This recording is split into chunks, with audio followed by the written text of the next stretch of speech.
Hi, good morning, and welcome to Women in Fintech.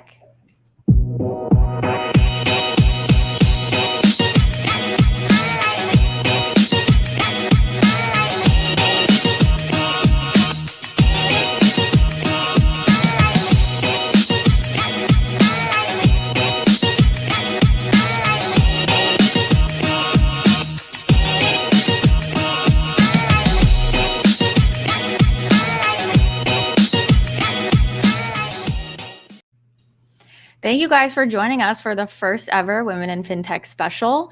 We're doing this because March is Women's History Month, and over the course of the next several weeks, we'll be speaking to women in fintech themselves. You'll be hearing about their stories, how they got started, and some advice that they want to give you for if you want to get started in fintech. They are founders, CEOs, and serial entrepreneurs. They're uniquely equipped to talk on this space because they've done it firsthand. This is what they know and live. I'm your host, Jordan Robertson, and we're going to jump right in with Betsy, Amanda, and Jen. Hi, guys. Hi, good morning. Hello. Thanks so much for joining us. I actually wanted to start out with Betsy, and can you introduce yourself and tell us a little bit about you and what you do? Sure thing. Thanks, Jordan. I'm Betsy Eisenberg. I lead partner success at Akoya. I focus on onboarding and managing our data recipients. So the partners I work with include really any type of a app, product, tool that's focused on managing your finances, helping your budget, maybe paying the babysitter, file your taxes, that really needs access into your financial accounts. So it's essentially the products and apps looking to access financial data to support their use cases. And Akoya's mission is all about making sure that happens securely so that you don't have to share your ID and password with a third party. Okay, that's really cool. So would you say this is like for beginners, entry level or intermediate? It's more behind the scenes. So we are more kind of the pipes or the plumbing behind the scenes so that as you use the tools, you're doing so in a way that you don't have to share your ID and password, your login credentials stay private to you, but you can share your data so that if you're looking for a tool that's going to help you budget that needs access to, say, your checking account or your credit card, you can pull that information in a secure and transparent way. And you're aware of what's happening to the data so that you give your consent around it. So think of it more as sort of the piping that makes sure it all works smoothly and securely. Okay, awesome. And Jen, I am a fan of Lunch Money. I love the name. Can you introduce yourself and talk more about Lunch Money? For sure. So I'm Jen. I'm the founder, engineer, and designer. So all around one-woman show behind Lunch Money. We are a personal finance and budgeting web app. What sets us apart is that we have tons of features that support the modern day spender. So that includes multi-currency support and also crypto portfolio tracking. So our whole tagline is delightfully simple personal finance and budgeting. Yes, I love that. And I love how you are the one-woman show. It's amazing. So Amanda, hi, same questions for you. Can you just tell us a little bit about yourself and what you do? Absolutely. So hi guys, my name is Amanda Spann. I am a marketer turned app entrepreneur. I kind of split my time in between managing my own apps. I run a program called the Accelerator where I help non-technical and first-time founders build their first apps. A lot of them are working on fintech projects right now. And I also consult economic development entities all over the world who want to leverage startup innovation as a form of kind of economic development. And that often involves building out, fintech accelerator programs for them, workforce development programs, connecting potential fintech companies with developers or directors or, staff and advising them on the right direction they should go. Right. So you're more in like the B2B space. Correct. Awesome. That is fun. So I wanted to jump into some advice for women who want to get started in fintech, whether it's starting a new career path or managing their own finances. I guess you have like some best practices. Jen, what do you think? Yeah, I mean, that's a pretty loaded question. I think like in terms of getting started in fintech and kind of trying to get, into the entrepreneurial part of things, I think that the best advice I have is to solve a problem that you're facing yourself. So with Lunch Money, in the last few years, I've lived in 4 different countries and I've traveled a lot. And so I was managing a lot of my expenses in different currencies. And I found that none of the major budgeting apps were supporting multi-currency. And so I was I was tracking everything in a spreadsheet. And I did that for a year and a half before, it finally kind of got really laggy. And I was like, I should really turn this into an app. At that time, the world was moving to more travel and like remote working. And I was thinking there's a lot of people doing cross-border banking. And so I went for it and definitely found a ton of other people that were feeling the same need that I was. Right. So you think it starts with like setting a budget, keeping track of your finances, and kind of getting yourself settled. Yeah. Awesome. I like for that. Sure. Awesome. Amanda, how about you? What do you think? Like, is there any best practices for getting started in like a fintech career or just, personal finance in general? I think just one, stopping to take inventory, like whether that be with your personal finances, and really just taking the time to, figure out how much you're spending, start, setting a budget. There's plenty of plans out there, depending on how you like to budget your money and what's most comfortable for you as far as personal finance is concerned. And as far as, whether you're going to be an entrepreneur or you want to enter the space as, an employee, maybe join a startup or join a fintech company, I think it's just taking inventory of your skills and seeing which skills are transferable. I think a lot of times when people are switching careers or going into another sector or space, they get overwhelmed with the thought of, I have to do all these trainings, all these tutorials. I need, some additional degree. And that's not necessarily the case. Oftentimes your skills are welcome or necessary in the space already. You just need to figure out a way to position them so that you can transfer them over from your existing lane. Yeah, I love that, especially bringing up education. Like I feel like a lot of women are like, do I need to do this? Do I need a formal education or not? And there's so many different, courses, self-taught even. So that's really cool. How about you, Betsy? Like, what's your recommended, I guess, stepping stone? Well, so I actually wanted to build on something Jen brought up is, find a problem that resonates with you, whether it's something you are experiencing yourself or it's something that you relate to and buy into, because I think that really helps you grow on your passion and grow on the things that interest you. And as long as you're interested, you're going to put your best foot forward and really excel. I've always looked at opportunities around things that served as a springboard, either a project that's going to teach me something new, something that's going to take me out of my comfort zone, or being in a culture of growth and with smart people. And that could be among your peers, that could be among advisors to the company, management team, but really folks that are going to help you learn to continue to grow. And then I think the other thing I would talk about along those lines is find places where you can have both mentors and sponsors. Mentors are super helpful in terms of advice and guidance. And I think we all look for them as a byproduct of starting our careers. But one of the things that's super important also is finding sponsors as well. People in leadership roles who can help move you forward, team you up for new projects. And I think that's true in both small companies and large companies. Finding those folks are going to help you grow as well. Right. So how would you say you find those mentors? Does it have to be in your industry, or where I guess would women look for the mentors? I think it can be within your industry and it can be outside your industry. And I wouldn't limit yourself also to think you only need women. As women, you only need mentors that are women. Some of my best mentors have been men. Some of the sponsors that have helped me progress my career have been men who see my potential and have helped harness it in terms of giving me new opportunities. So, but I would, find people that you can talk to, find people that you can relate to, folks that may not necessarily 100% agree with you, but respect your questions, will give you the time, answer your questions, don't talk over you, those types of things that will really help you move forward, something that you can get out of the experience. I love that. I think we all need like that support system, Amanda, Jen, do you guys have mentors? Yeah, both mentors and sponsors. And I think, sometimes it takes time to cultivate those relationships. I think, oftentimes, especially when you're first starting your career, you kind of jump in and you're like, I need a mentor. And you haven't even put any skin in the game, right? Like people, you don't have a track record yet where people can vouch for your work. And sometimes people can just vouch for you.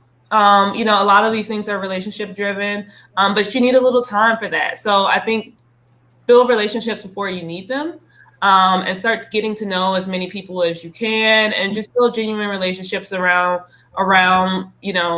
between the two of you, as well as your career.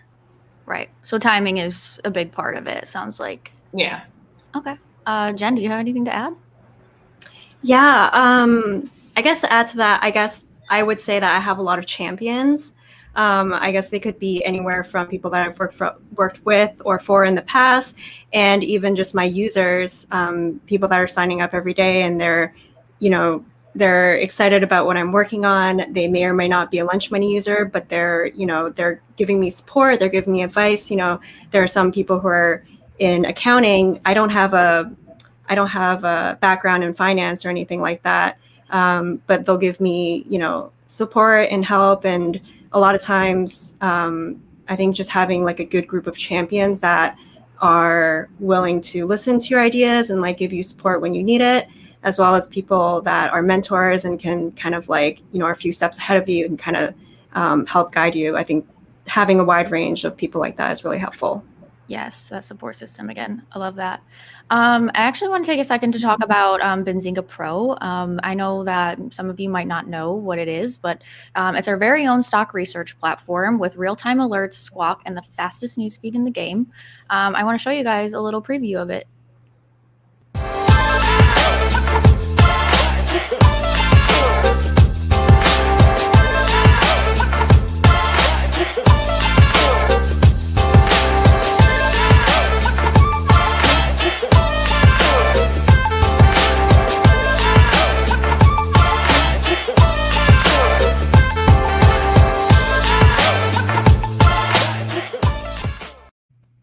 Well, I hope that was exciting because someone's going to win a free year of Benzinga Pro today.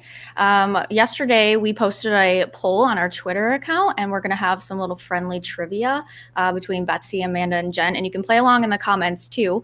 But if you wagered who's going to win the trivia, then you'll be entered to win a free year of Benzinga Pro. So we're going to get the questions on the screen. You can play along in the comments, and I'm going to keep track of who wins here. Can we get the questions on? Producer, maybe Spencer? There we go.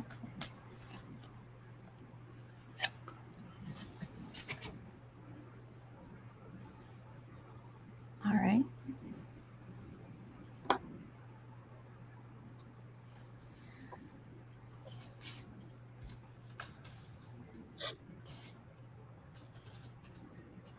Oh, here we go.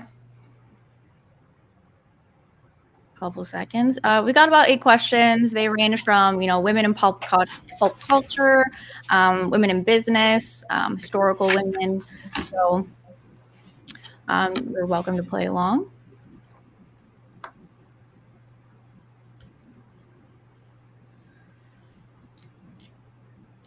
If you've never played along before, so the question and answers are going to be on the screen. You just put 1, 2, 3, or 4. For your answer in the comments. All right, first question. Who was the first woman to run for president in the United States in 1872? Was it Betsy Ross, 1, 2, Victoria Woodhull, 3, Hillary Clinton, or 4, Michelle Obama? Fun fact about Michelle Obama that you guys may not know, she wouldn't go out with Barack until he first played a basketball game against her brother. I know. I thought that was really cute. Okay, you guys, Betsy, Jen, Amanda, you can hold up your answer. 2, 2, and 2. You guys all got it? And so did everyone in the comments. Good job.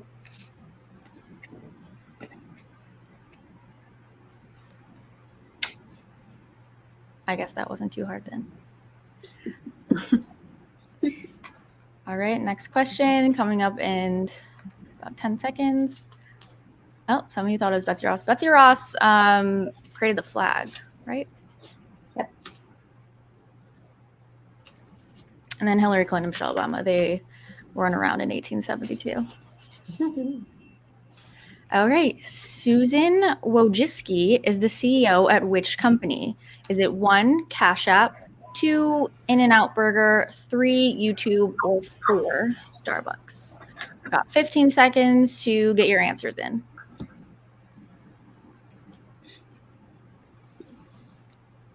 Also, another fun fact about Starbucks. So I was looking into, the name and how it came up with Starbucks, and it actually refers to the first mate in the Herman Melville book, Moby Dick. All right. Let's see. We've got Rich wants an In-N-Out burger. I don't know if that's the answer, though. We've got some ones, some twos.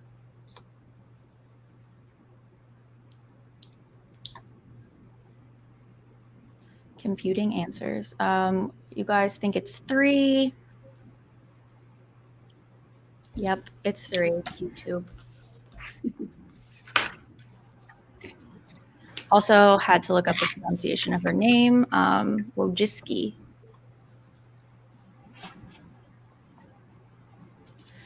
Okay, number 3. Mariska Hargitay plays which female lead in Law and Order? Is it 1, Andrea Benson, 2, Stacey Brenson, 3, Olivia Benson, or 4? She doesn't even play in that show. She doesn't even go here. Yeah. Oh, man. Okay, but also, did you guys know that Taylor Swift named one of her cats after Mariska's character? Oh, that's a good hint. Yeah, it is. Okay, I'm seeing some 3s, some 2s. What do you guys think? I'm gonna go with 3. Olivia Benson.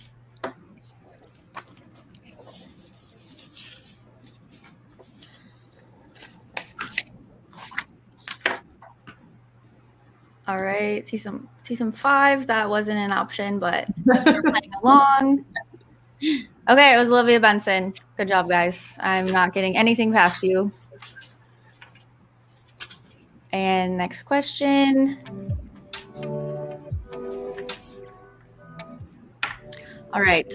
Which female entrepreneur started Bumble? Bumble, the dating app. Is it 1, Lindsay Snyder, 2, Ginny Rometty, 3, Whitney Wolfe Herd, or 4, Emily Weiss? Another fun fact about Bumble. So fashion model Sharon Stone actually created a Bumble account and got kicked off because people thought she was actually a catfish. But it was the real Sharon Stone. So missed opportunity. All right, what do you guys think? 3, 3, and 3. Okay, you guys are too smart. I'm not sure what we're going to do if there's a tie. I guess we'll cross that road when we get there. If we get there. Okay, I see some 3s, some 2s. 3s.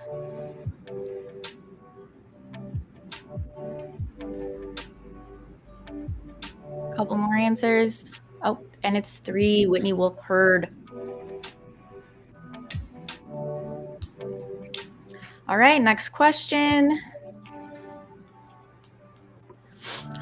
All right, this company is managed by CEO Mary Barra and reported revenues of $147 billion in 2018. Is it 1, Apple, 2, Best Buy, 3, General Motors, or 4, Microsoft?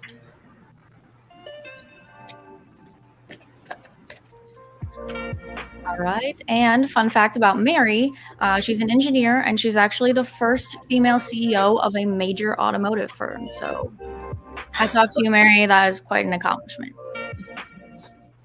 All right, what do you guys think? 3, 3, and 3. All right, you guys got it. General Motors.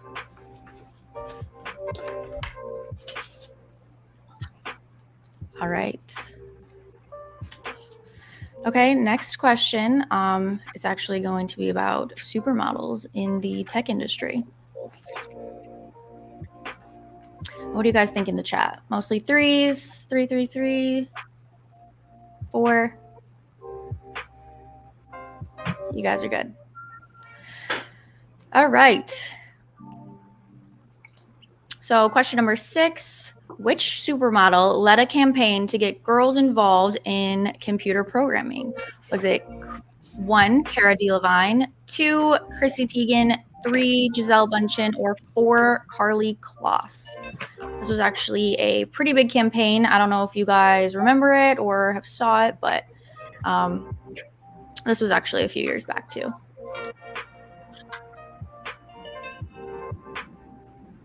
Actually, almost 200 years ago, the first person to what would now we call a coder was a woman named Lady Ada Lovelace. I don't know if you guys knew that, but that was really interesting to me. Okay, what do you guys think? 4, 4, and 4. It was Carly Kloss. Did you guys guess that in the chat? I see some 2s, 4s, 3s. Nice.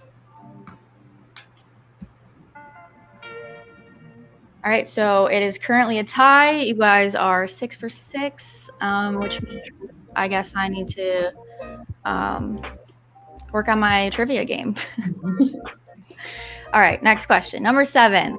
Marilyn Houston is the former CEO at which company? Is it 1, IBM, 2, Lockheed Martin, 3, Oracle, or 4, Visa? 1, 2, 3, or 4. What do you guys think?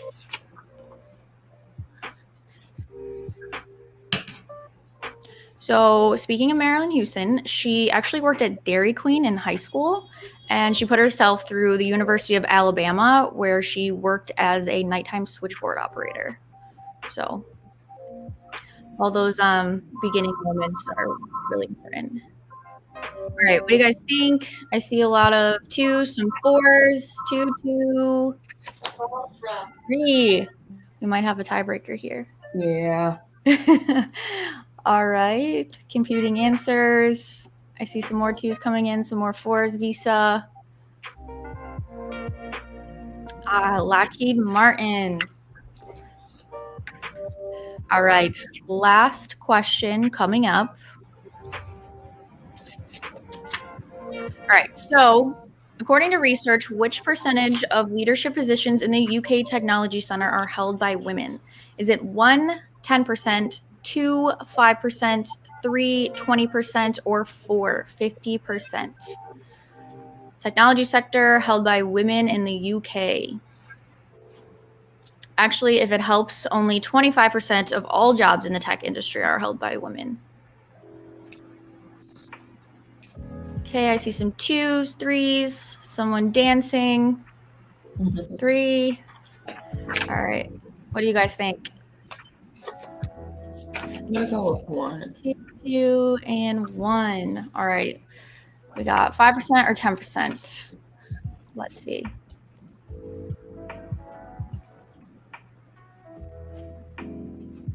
2s, 1s. And it is actually 5%. 5% of women hold jobs in the technology center in the UK. Okay, thank you guys for playing.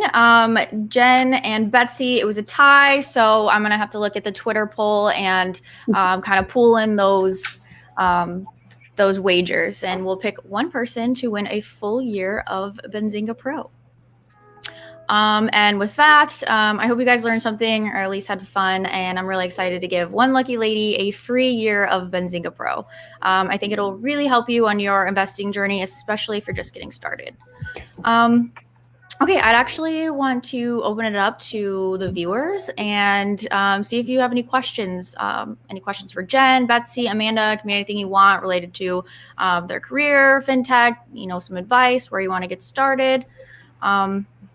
There's actually one question from Twitter, though. So, Jen, I know how you talked a little bit about how you thought of lunch money and, it kind of came in based on need. What was the first thing that you did after the idea came to you? The idea to turn my spreadsheet into an app. The first thing I did was I fired up Sketch, which is a design app, and I prototyped what the app would look like. And it basically looked just like my spreadsheet, but prettier with colors. And then after that, I decided what my stack was going to be. So I'm an engineer. I went to school for engineering, and I'm an engineer by trade. So I just, I started thinking about the technical side of things right away. And that's really what got me fired up. Okay, cool. So you're taking the idea to design first thing. Mm-hmm. Yeah, because I am also a very visual person. So if I get excited about a design, then I get excited to bring it to life, and then it just kind of compounds. Yeah. So I guess after how long did it take after you had that first initial concept and design did it take to actually go to market? So it took. So I like to start off with kind of like small incremental goals. So my first goal was to get completely off of my spreadsheet and using my app full time, and so that took about 3 months. And then from there, it took another 5 months before I started to get my first few users. Okay, so you were like kind of beta testing it yourself. Did you have like friends and family do it with you? Yep. Yeah. So my husband and I were using it. Some close friends were using it. My mom was using it. So it was really awesome to get kind of, a lot of raw feedback in the beginning, especially in the beginning. I launched with only 3 features, which was, just transactions, budgeting, and recurring items. And now we have, over a dozen features. So when I launched, it definitely wasn't what you see today. Seriously, you guys have to check out Lunch Money, especially the crypto portfolio. I know there's a huge interest in crypto right now. You got to have a portfolio, so check out Lunch Money. Any ideas in the comments? You guys interested to, I guess, learn anything new? What do you think would crypto tech play in the fintech industry? I guess, Jen, or maybe do you have any input on that since you're kind of familiar with the crypto space? You got your portfolio. Yeah, I think I think that crypto is going to be right up there, right next to traditional assets that we see, and that's why I implemented the feature of we're a personal finance and budgeting app, and you can also track your crypto because that's becoming a big part of people's portfolios these days. Mm-hmm. Yeah, that's awesome. I actually have a question for Amanda. Would love to hear more about some of your prior work, like TipHub and the App Accelerator. Yeah, so I'll start with TipHub. I'm still working with the App Accelerator now. Basically, my work just involves creating a framework for first-time and non-technical entrepreneurs who want to build an app, providing them and pooling all of the resources, education, and information they'll need to make that happen, and helping them navigate the process without the technical overwhelm. As far as TipHub was concerned, it was a huge labor of love I did about 7 years ago. TipHub is kind of an innovation manager that focuses on startups in Africa and the African diaspora, and as well as social enterprises. And we launched an accelerator program where we worked in affiliation with the World Bank and the U.S. Chamber of Commerce to have the largest pitch competition in the world for African-focused startups. We did an accelerator program, both virtual and in person in DC, and actually flew in entrepreneurs from all over the world. Some were working in Europe, some were working in the Caribbean, some were working in the States, and some were working across the continent of Africa. Flew them to DC to help educate them on how to grow and scale their businesses. A lot of them are doing really well now. So one of them just completed the SoftBank Accelerator program, Emerge program. And so it's really cool to kind of see those companies grow and flourish. And TipHub is still running today, even though I'm not a part of the company anymore. They're, running smaller cohorts, but, I think we were very, very early and probably overly ambitious with that project a little bit. Now you're starting to see a lot more hubs and a lot more funds focused on the continent of Africa. But at the time, people were like, are you sure you want to kind of navigate that space? But Africa's ripe for opportunity. It has, a huge emerging workforce. And though a lot of those people are transitioning into the tech space and solving really cool problems across the continent. So if you're interested, definitely check out. There's a lot of great resources out there surrounding tech in Africa and beyond. All right, awesome. Thank you for that. That was a lot of information, and I hope you guys, really find it valuable. Any more questions in the chat? All right, no worries. And is there anything you guys want to add? Betsy, Amanda, Jen, anything you want to talk about women in fintech in general? It could be career or otherwise. So I can take that question. I think one of the things kind of along the lines of finding sponsors and mentors is finding the things that speak to you. For me, I've gone through different content sites at different times that have spoken to me or haven't spoken to me, finding the tools that It didn't make me feel dumb.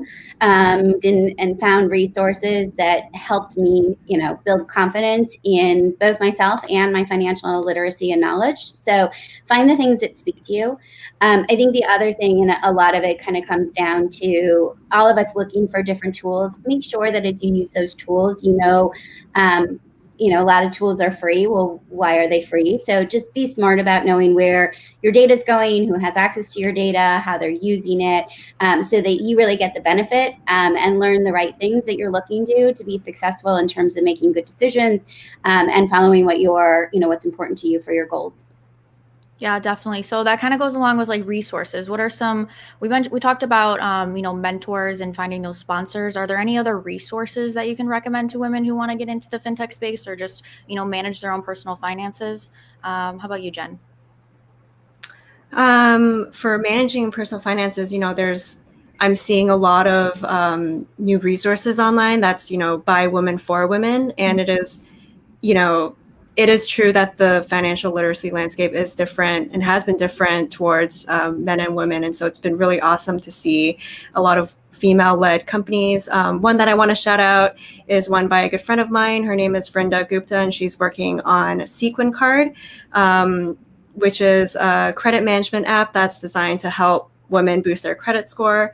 There's a lot of talk these days about how, there's the pink tax, when women get divorced, a lot of times they realize that they were just kind of they weren't the primary card holder, and so they didn't have the credit. And so she's really working on building some really great financial literature for women, and she's really building an awesome community to help empower women to get to financial independence. Okay, that's really awesome. I haven't heard of it before, but I will definitely be checking that out and spreading the word. I got a question here. So what are your guys' biggest piece of advice for women who want to break into financial industries or fintech in general?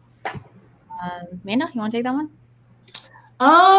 I think it really depends on like where you want to go with this, right? Like what does breaking into mean for you? Do you want to work for a company, work for a startup? Do you want to, launch a startup? And I think figuring that out, I think we kind of touched on this already a little bit in regards to like finding the right problem to solve. So doubling down on like holes in the market or problems that you may face yourself. On top of that, I think it would behoove you to kind of take a deep dive into the regulations and policies surrounding, the financial industry. I find with a lot of founders, whether they have a background in finance or not, they, run into a lot of red tape as far as running their businesses and meeting all of the financial regulations and policies that are, in place already and are constantly being updated. So, make sure you take a deep dive on that, keep yourself abreast on that. And even if you are starting a company, it doesn't hurt for you to know if you are going to work for a fintech company, as is something that is going to be, the talk of your company on a regular basis. And then again, going back to the transferable skills, if you don't, have those skills already, or if you have skills already, figure out how you can transfer them. If you don't have skills already, find, a mentor or people who are already working in the space and, help them. Let them mentor you, let them guide you, or possibly find an executive coach, someone who can work with you to focus in on certain things or certain areas where you may not be as strong. Okay. All right. Thank you. This is a fun question. So who would you guys pick as a dream mentor or a dinner guest? How about you, Betsy? I'm going to go kind of expected and say Warren Buffett, actually, just in terms of, there's something to be said for his long career, his success, and I think kind of getting those nuggets while we still have him around. That's a good one. How about you, Jen?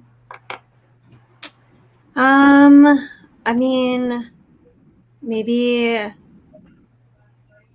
Sally Krawcheck of Elevest. I think it's really awesome that she's built up this whole, kind of community and company around, helping women, kind of demystify personal finance for them. Yeah, so agree. Great platform. Platform for women, LFS, check it out. How about you, Amanda? I'm actually going to go with someone who's not in fintech. It's Myleik Teal. She's actually the founder of a company called Curlbox. But the reason why I selected her is because she's very, very transparent online about her struggles as transitioning from being a marketer to an entrepreneur, and the things she had to learn about finance along the way as she, scaled this 7-8 figure company now. And so, I think having someone who's kind of like who's been in the weeds, who has a similar background to mine, and can give me more of a realistic approach of like how they went about this. Like, what is navigating your life going to look like over the next few years? And here are a few real world strategies that can really help you, or someone who has a similar background to me, to kind of grow and groom and make sure their finances are intact. Yes, and looking ahead, that's huge. Okay, well, last but not least, is there anything you want to add? I'd love for you guys to plug your companies. Where can people follow you and just keep up with your journey? How about you, Betsy? So you can check us out at akoya.com. And I think the big things for me was just, the mission and the soapbox that I like to get on as it relates to why I work at Akoya. Make sure that the tools you're using, capture your affirmative consent. They disclose what they do with your information, ask questions, listen, learn, and really focus on, the things that are going to help you in terms of your building blocks for both your financial wealth, but also for your career. Keep asking questions and don't stop. Okay, I love that. Thank you so much, Betsy. How about you, Jen? Yeah, to build on what Betsy was saying, I think, it is super important to know what companies are doing with your data. And that's why with Lunch Money, I'm super transparent about everything that I do there. So I blog a lot about my journey as an entrepreneur at my personal blog, lunchbag.ca. I also tweet from the same handle at lunchbag. And you can check out Lunch Money at lunchmoney.app. All right, thank you so much. And Amanda? Yeah, so if you guys are interested in building an app, maybe, you're interested in getting into fintech and you would like to do it from the entrepreneurship side, check me out at ihaveanappidea.net. Again, that's ihaveanappidea.net. You can also find me personally on Twitter and Instagram. Twitter at Amanda Spann, and on Instagram at the Amanda Spann. Okay, thank you guys. I actually have one last question that I wanted to bring up because it's really cool. So what kind of qualifications on paper would be recognized and useful for daughters in fintech to progress in a job? How about you, Amanda? I think it really depends on what element of the fintech industry you're trying to get into. I think definitely, if you have a degree or if you've taken some type of certification, I think that would definitely be helpful. But, a background in working in for any type of financial services company, regardless of what position you were working in, I think just having some experience working in that space. Also, if it's a similar company, if it's a competitor, I think it would be great, even if you have to start with like an internship. That might be a great starting place, learning from the ground up. Okay, awesome. How about Betsy? Do you have anything to add to that? I think Amanda hit on a lot of, important ones. Have some experience. Start there. I worked as a bank teller in college, and it was a way to start and something to do. And paid well or paid decently as a college student. So find a way to get some experience, talk to people. And also, I think one other big thing is a lot of the fintech projects and initiatives that are out there are all focused on solving a problem, making something easier. So be able to have an interest in problem solving and demonstrate skills as it relates to problem solving. If you think about how Jen got started with her app, it was all about, she had a problem for herself she wanted to solve. So be able to demonstrate that type of a skill. Yes, and don't be afraid to put it out there. Put your ideas on paper and then find the next steps. Jen, did you have anything to add to that about, resources on paper or education? What's important? Yeah, I think that Amanda and Betsy definitely they outlined some really great traditional ways to get, break into any industry, experience, internship, mentors. I just want to offer kind of like, the non-traditional routes, which are so accessible to anyone now that, a lot of us have the internet, and, you know, we have Twitter, we have LinkedIn. You can really reach out to so many people and like get that experience. You can start a blog if you're passionate about, you know, finance. You can write about what you know and get, you know, into the industry that way. Or you can, you know, you can start an Instagram. You can be on social media. So there's so many ways to kind of like break out. And, you know, if you're passionate about it, if you have just, you know, a wealth of knowledge that you want to share about it, there's so many ways to do that. Yeah, piggybacking off of that a little bit, I would just say that most of the career opportunities I've gotten over years weren't because of my professional career. They weren't because of jobs that work. They were because of things I just created on my own, because I just had an interest in them, like the blogs, like an initiative, like an event. You know, companies saw, hey, like, you know, we need those things internally. And if you make a big enough noise and you know, do something earnestly, and it will get to the right people, right? Those who are seeking things out like this will find it, and you could just use that again as a transferable skill in whatever company you would like to work for or you would like to create. Yeah, I love that. And I think that, you know, the overall theme here is just start, you know, pick something and start.